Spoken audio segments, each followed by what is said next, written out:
Boa noite, queridos. Tudo bom com vocês?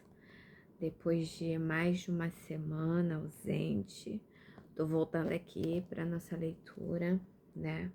Do coração de Jesus, o que Jesus diria para você hoje. Fiquei ausente porque, para quem não sabe, eu tava com pneumonia, muito cansada, falta de ar, e aí eu fiquei de molho. Chega esse horário, eu ainda fico um pouquinho cansada, mas tem que terminar o livro. Faltam 3 capítulos para terminar. Então, terminar isso aqui logo, 3? 3 capítulos. E aí depois eu vou escolher, porque já que ninguém se manifesta, né? Vou escolher o próximo livro que a gente vai ler juntos. Então, vamos para a nossa oração.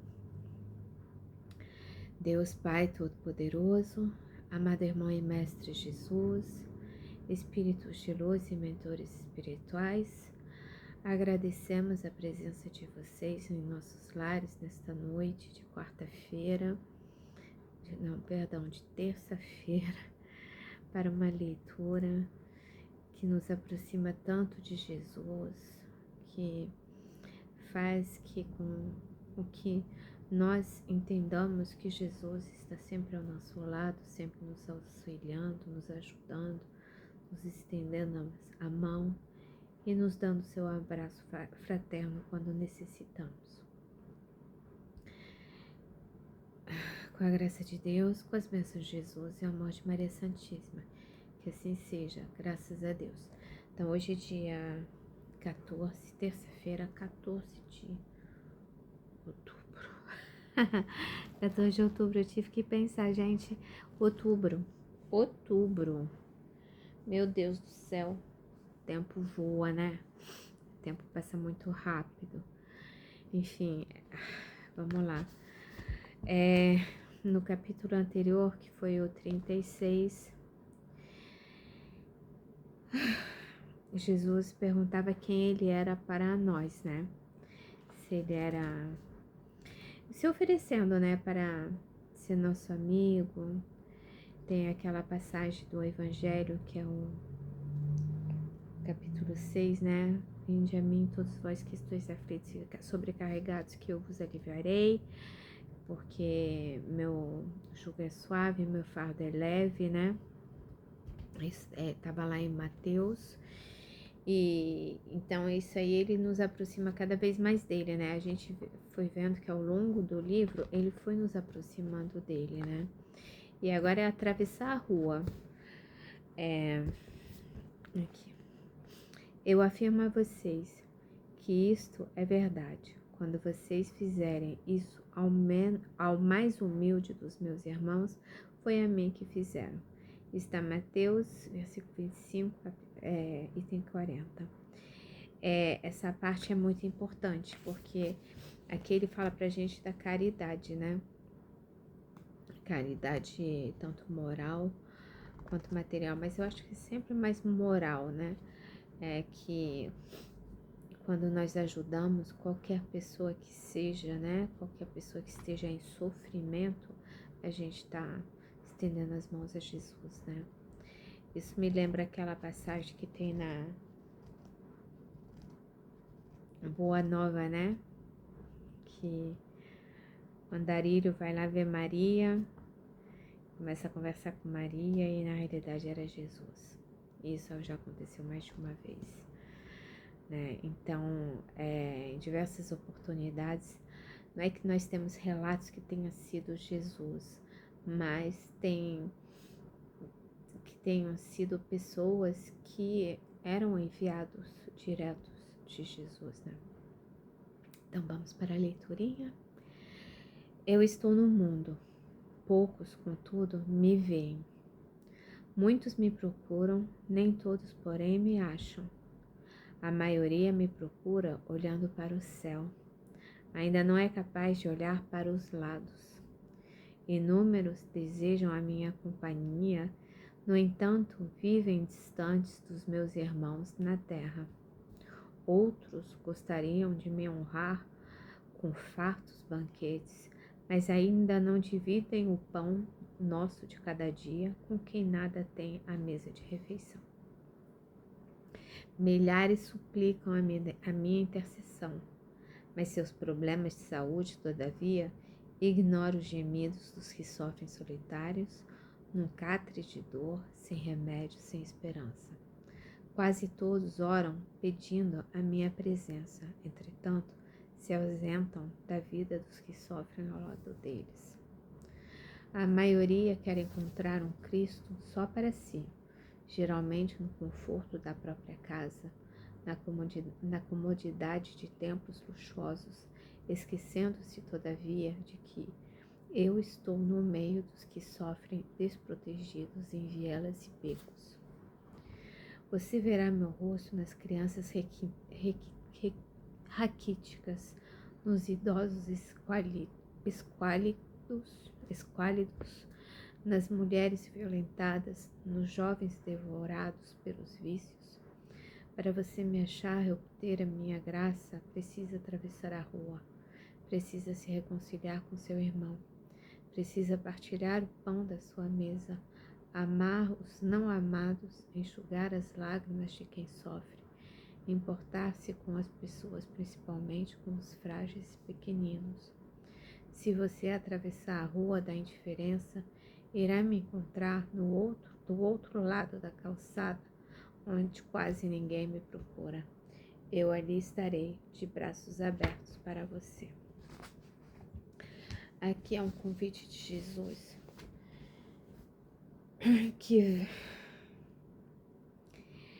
para fazermos o que o Espiritismo nos pede, que é a caridade, né? Nós temos essa frase no Espiritismo que fora da caridade não há salvação. E na realidade, nós precisamos enxergar nos mínimos detalhes como chegarmos perto de Jesus. Jesus estava no meio dos ricos? Não. Tinham ricos ao redor dele, mas ele não estava no meio dos ricos. Olhem bem todos os apóstolos, eu já falei aqui. Maria Madalena, Pedro, os Tiagos, o Tomé, enfim, Mateus. Nenhum deles era perfeito, nenhum deles. Ele escolheu a dedo pessoas como nós, totalmente imperfeitas, totalmente cheias de questões sérias. Até Pedro tinha várias questões, ele não tinha só uma, Pedro tinha diversos motivos para ser assim. Pedro era uma coisa, né? E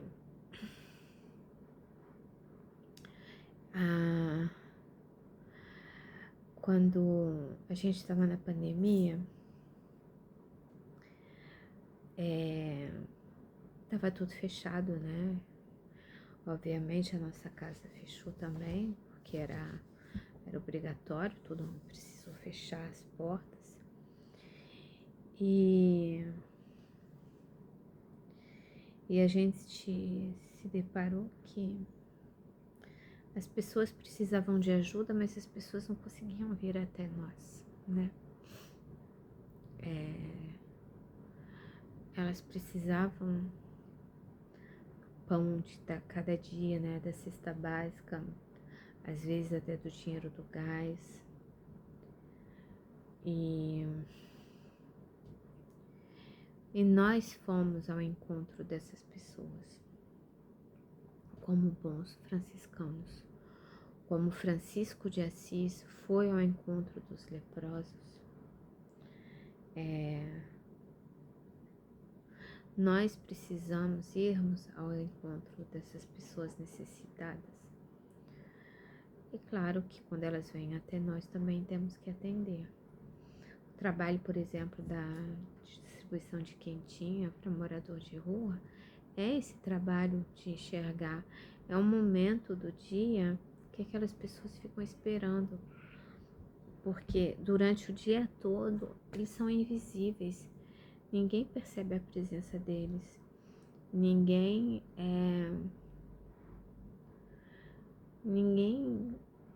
eles são invisíveis, né? Eu já falei também aqui várias vezes, né? Eles são totalmente invisíveis, as pessoas têm medo, as pessoas evitam, as pessoas não olham, as pessoas não falam, as pessoas não cumprimentam,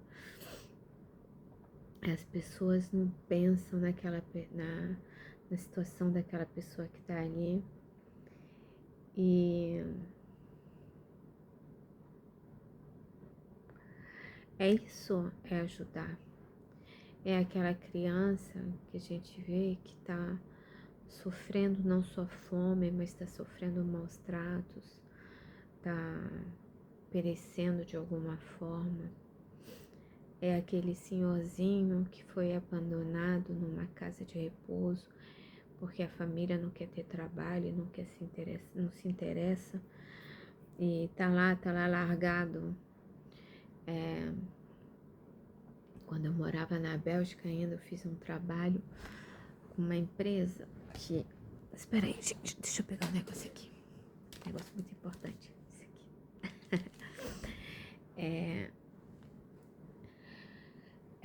Eu trabalhava numa empresa que instalava distribuidores de papel e sabonete, assim, lavatórios, sabe essas coisas, né? De papel toalha, de papel higiênico, nos banheiros, né? Esses que a gente vê aí por aí afora. E nós fizemos uma ação numa casa de repouso que era enorme, ela era gigantesca, meu Deus, era muito grande, muito grande. Era um labirinto, era enorme, tinham 2 andares e eram muitos cômodos. E o segundo andar eram idosos com problemas mentais e o térreo era idosos.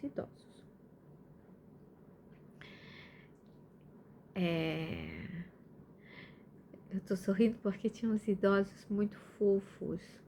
Tinha ele fazia questão todo dia de manhã se arrumar. Ele era o primeiro a tomar banho. Ele se arrumava, ele colocava o terninho dele. Aí ele colocava aquele rádio dele pra tocar. Rádio, aí vocês prestaram atenção que eu falei rádio. No quarto dele ele botava pra tocar no máximo com aquelas músicas dos anos 40, né? Daquelas músicas da pré-Segunda Guerra Mundial, Segunda Guerra Mundial, pós-Segunda Guerra Mundial, daquela época assim, bem daquela época, nos entornos dos anos 40, né? Entre 30 e 50, né? E ele fazia questão de empurrar o carrinho do café da manhã com as bandejas do café da manhã dos amiguinhos dele que não levantavam da cama, porque aí tinha aqueles que não levantavam da cama. E a gente chegava lá cedo, essa ação durou umas 2 semanas. E a gente chegava na hora que eles estavam no banho, né? Que era uma correria danada. Dava banho em um, dava banho no outro, enfim, era uma correria, era uma doideira. E tinham vários tipos de idosos ali. Então tinha esse, e ele andava todo durinho, ele era todo esbelto, tava todo orgulhoso de empurrar o carrinho dele, era muito fofo. Ele tinha um dos primeiros quartos quando a gente entrava lá na casa de repouso, né? E aí tinha aqueles que estavam acamados, tristonhos. E aí foram 3 que me marcaram realmente, que eu nunca vou esquecer deles na minha vida. Não lembro dos nomes deles, mas eu não esqueço. É esse senhorzinho. Aí uma outra era uma senhorinha. Gente, a coisa mais linda do mundo. Gente, ela era muito linda. Aquela vovó que a gente tem vontade de abraçar, de pegar, de beijar, de abraçar. E eu lembro que eu entrei no quarto dela,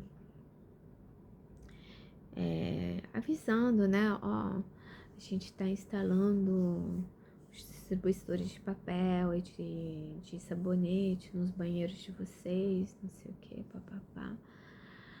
E ela tava olhando lá de fora, um olhar assim longe, né?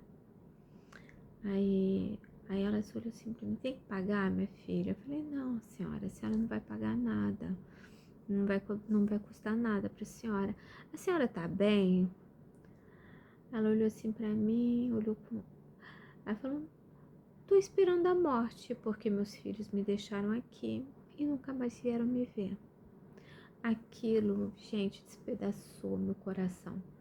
Porque ela literalmente, ela todo dia, ela ficava sentada naquela janela, esperando a morte. E eu tentava, quando que a gente ficou em 2 semanas, né? Eu tentava ir lá, fazer uma visitinha pra ela, nem que se fosse, nem que fosse rapidinho, tipo 2 minutinhos. Opa, oi, tudo bom com a senhora? Mas nada alegrava o coração dela. E aquilo, eu achava aquilo assim, aquilo me fez muito mal. Muito mal assim, no sentido, me entristecia muito ver aquela situação daquela senhorinha. Porque eu sempre pensei desde nova, um dia eu vou ser velha. Eu não quero ser velha rabugenta, mas um dia eu vou ser velha também. Então eu tenho que tratar com respeito os velhos. Eu sempre falei isso desde novinha. Então, assim, e eu tinha um carinho por ela enorme, porque não era pena, era compaixão.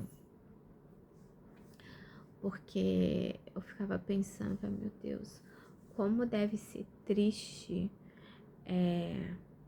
você cuidar a vida toda dos teus filhos.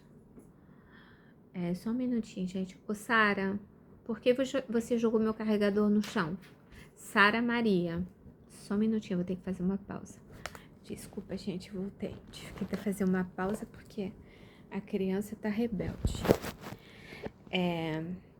E aí eu ficava pensando, né? Ela cuidou dos filhos, né? Até eles serem adultos, se formarem, se casarem, terem filhos, tem os netos. E quando chegou a vez de cuidarem dela, jogaram ela para escanteio.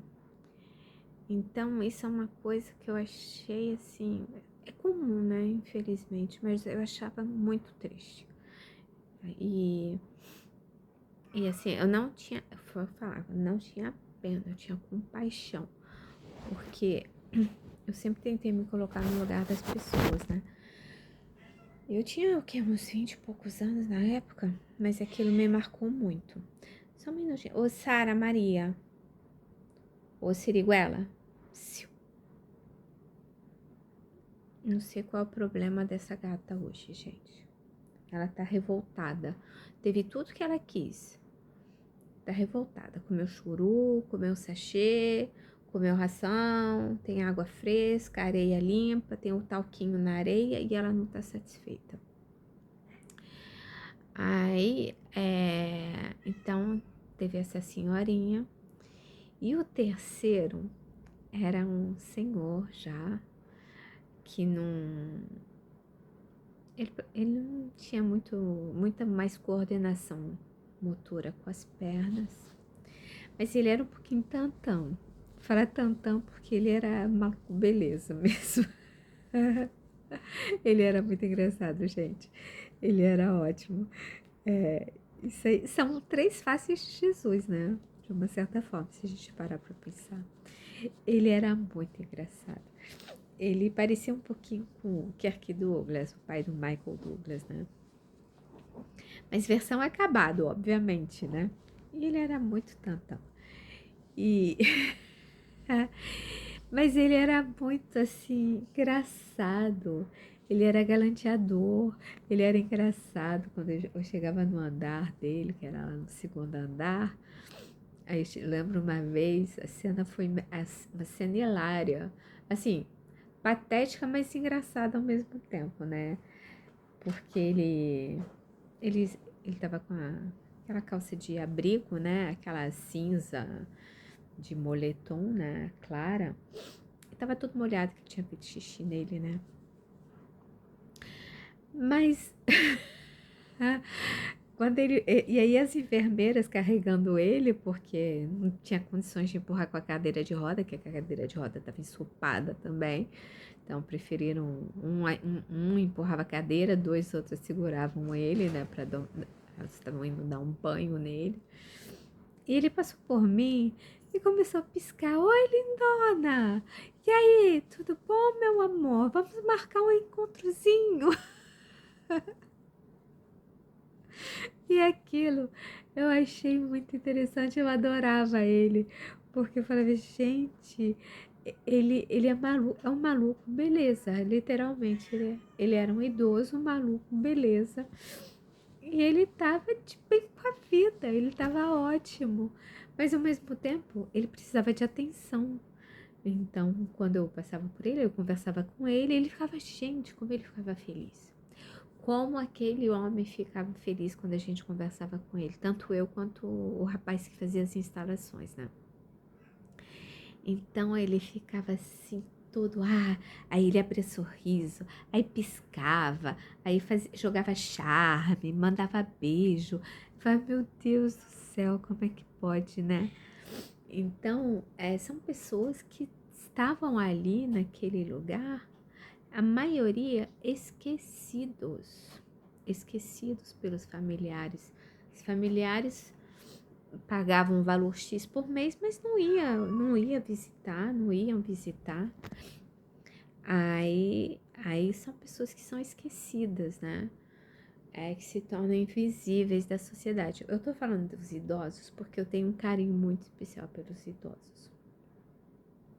Porque eu sei que um dia vou ser velhinha.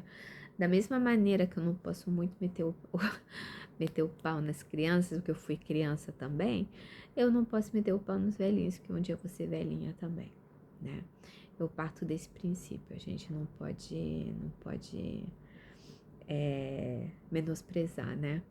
Claro que tinham aqueles idosos que eram mega amargos, maldosos, enfim. Mas na maioria, assim, eu acho que até os maldosos eram por falta de afeto, de carinho, de compaixão, de amor, porque eles eram invisíveis. A maioria, assim, o maior contato que eles tinham era o quê? Com os enfermeiros, médicos e assistentes sociais, entre eles. Então, assim, só que a metade deles era tantão. A outra metade A metade da outra metade não saía do quarto. E os poucos que saíam do quarto era, eram poucos.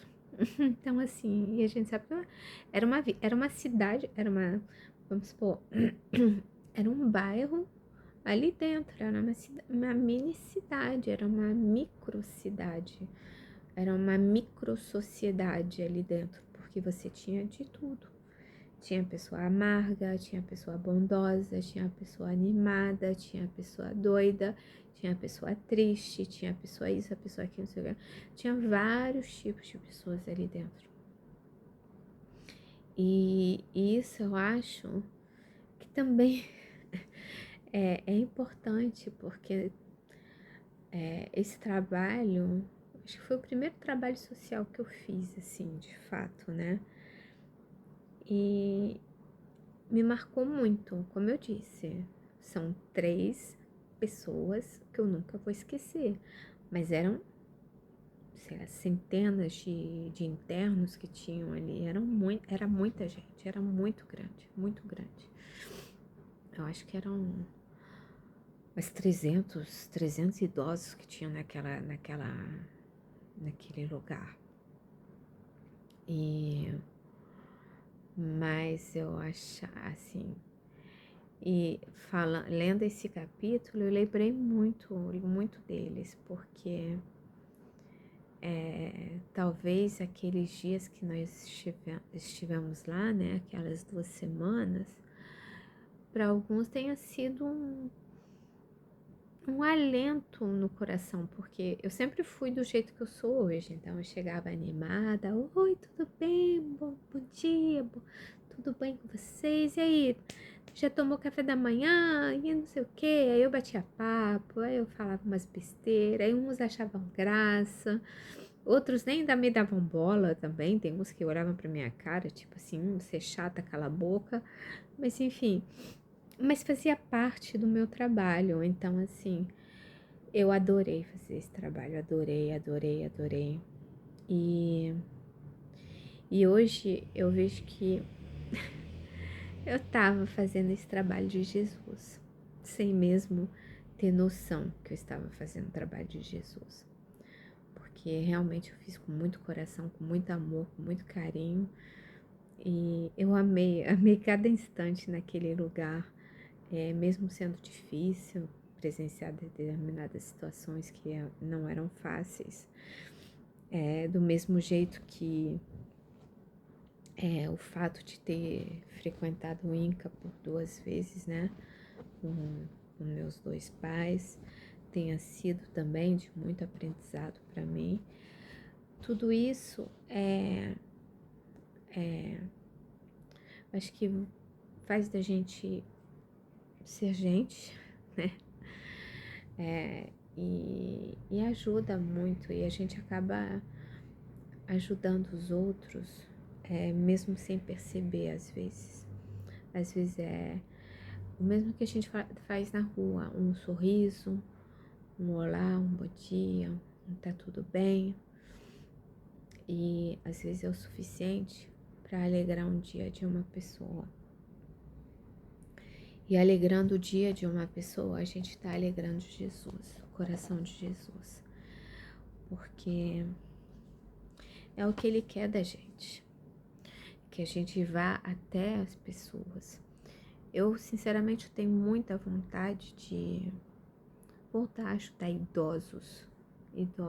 Eu gosto muito de criança também, mas eu tenho um carinho muito especial pelos idosos. Não sei se é porque perdi meu avô, só tive um avô que eu conheci, que desencarnou muito novo, desencarnou com 69. Ambos meus pais também desencarnaram com 69.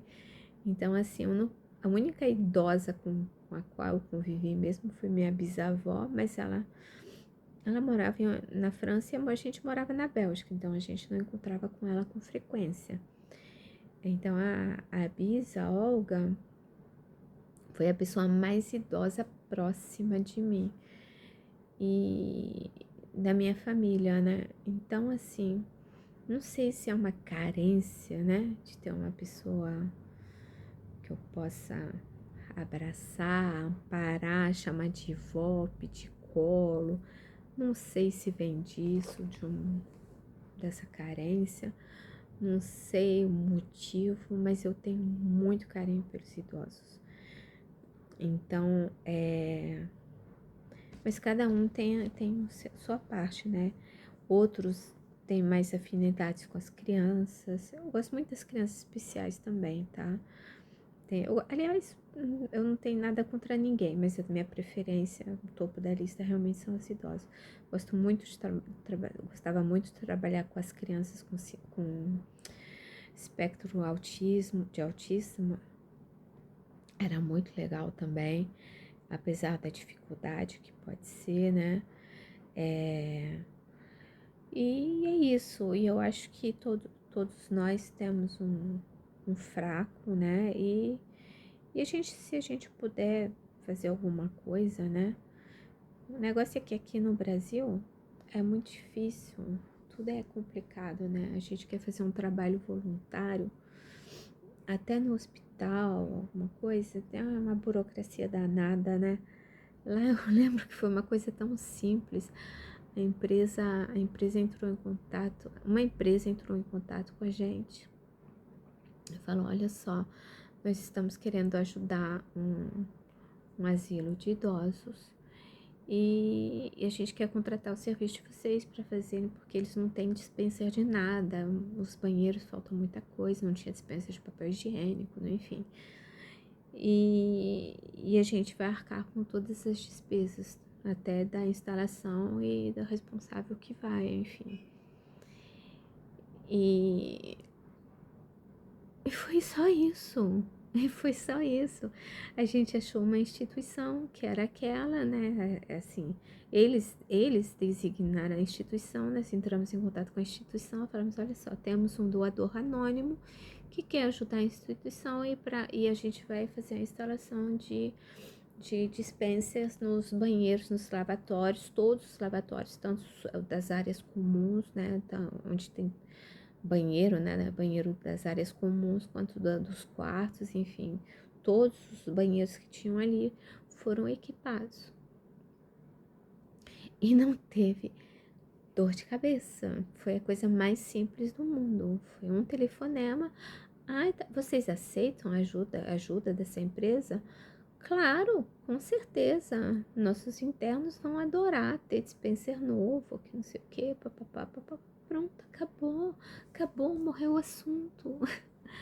Aqui para você ir lá, sei lá, fazer uma leitura lá para um idoso numa casa, sei lá, eu passo crive, é uma dor de cabeça danada e você não consegue trabalhar, não consegue fazer o que você quer.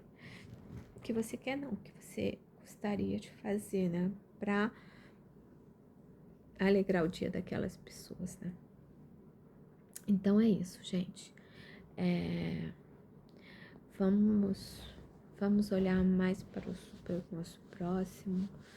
Começando pelo próximo mais próximo, evidentemente, né? Ajudar mais, sermos mais carinhosos com os nossos irmãos, olharmos mais para aqueles que talvez se acham invisíveis e fazer tudo que a gente está em nosso poder para enxergarmos Jesus em cada um de nossos irmãos ao longo dos nossos dias, das nossas vidas. Está bem? Então vou parar por aqui, que eu já tô ficando sem fôlego. Daqui a pouco eu vou ter que dar uma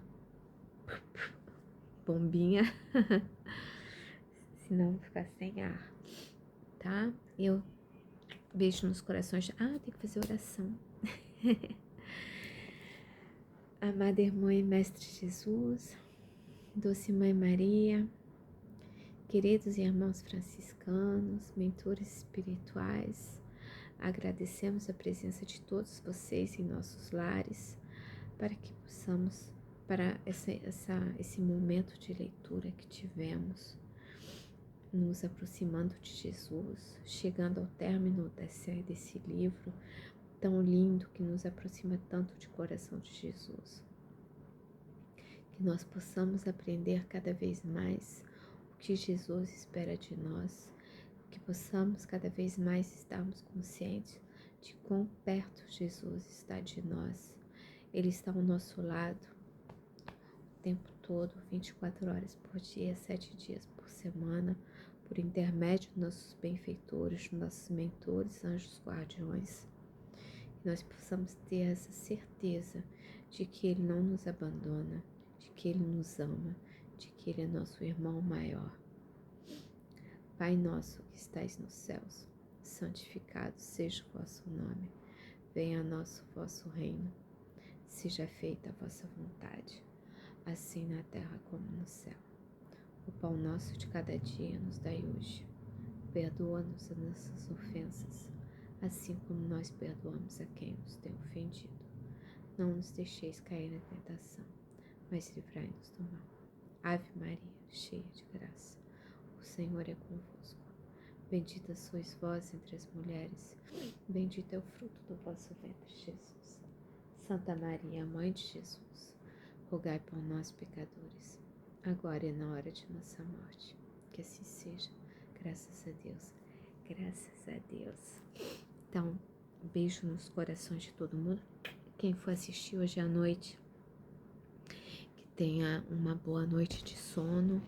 Quem for assistir amanhã de manhã, que tenha um bom dia de trabalho, de muita luz, de muito amor, de muita paz, de muito discernimento, e que todos nós possamos ficarmos bem com Jesus ao nosso lado, coladinho conosco, tá bom? Amo vocês, beijos nos corações, tchau, tchau.